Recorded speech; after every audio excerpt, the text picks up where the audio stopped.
Welcome back, chooms. Today we're going to talk about Cyberpunk 2077 because new patch is here with one of the most requested features as of late, that being FSR 3, alongside other changes and additions that we're going to talk about shortly. Also keep in mind that this patch is PC only, so nothing on console so far it seems, but let's get into more details. So patch 2.13 is out right now on PC, make sure to update, and in case you have mods, well, I already talked about this in the past, but the best thing to do is have a clean install and then actually remod everything else.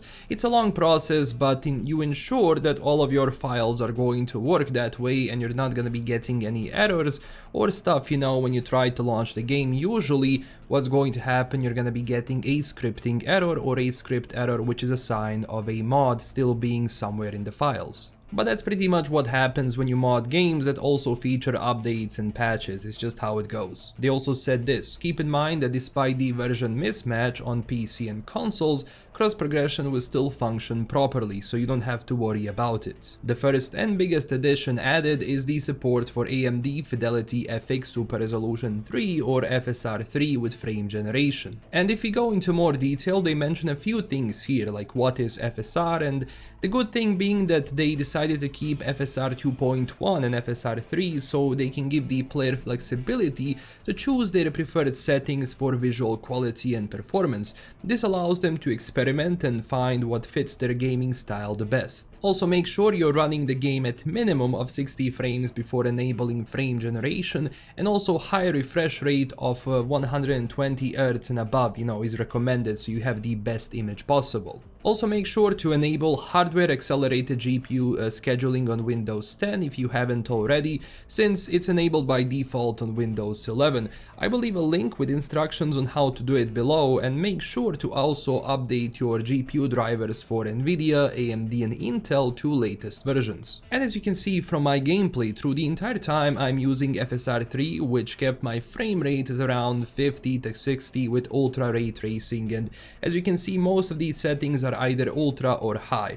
Without it, well, the frame rate goes to actually like 20-30, so I'm getting a good 30 to 35 frame rate with, using FSR 3, which is kinda also the same with Intel Xe or if I'm using DLSS, so kinda similar in that sense. Quality is okay, overall it takes a bit of tweaking to make it look good. I mean, dropping down sharpness from 50 to around 35 for me gave me a much better results, because it really over sharpens the image, making things look, kinda unnatural. Although in the background you can definitely see that LOD on some things, like the level of detail, does come in a bit late. Of course this could be my PC, because again, as I mentioned in my previous video, I'm kinda transitioning with some parts, so not everything is kinda in its place right now, especially the cooling.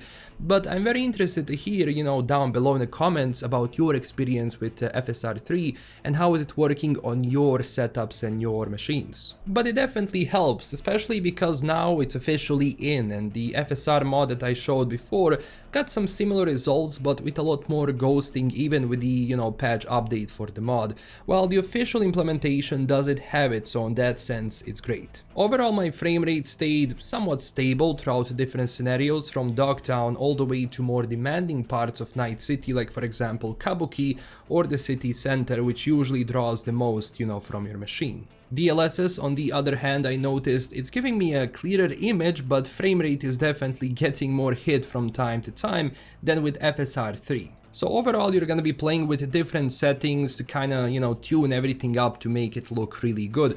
Of course I did a bit of a testing, but of course I will have even more later on, but for the time being it's very nice. But also keep in mind though, I am not a benchmarking channel. If you want a detailed look into it with, different GPUs and so on, I suggest waiting for either Digital Foundry or other channels who specialize in it. They also added support for Intel Xe Super Sampling 1.3, so worth checking that out as well in case you prefer it. Honestly, I used it a couple of times before and it gave me a really sharp image, which of course it kinda hits the frame rate, so you have to lower down settings a bit, but still it's actually very good, for its time that it was out. Also now it will be possible to enable both DLAA and DLSS ray reconstruction at the same time, so keep it in mind. They also added new utilities tab in settings and moved HDD mode, hybrid CPU utilization and AMD simultaneous multi-threading or SMT in that new tab. Besides that, they also did other stability and visual fixes. Nothing in detail has been listed, so just keep it in mind that I don't know the specifics of what was fixed on stability and visual side. If we also check on Steam DB depots, we can see that all internal QA and dev stuff that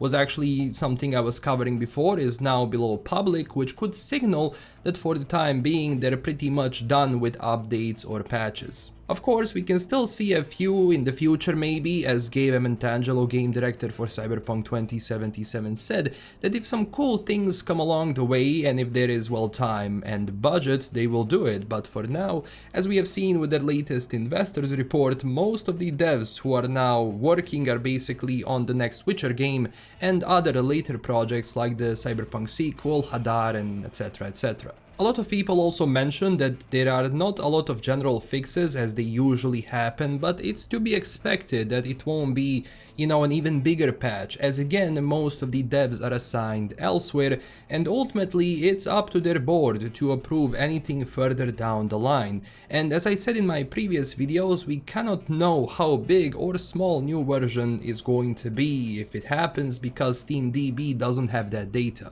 On the other hand, I'm happy that FSR 3 is finally out, being that I think it's one of the most requested features from my comments.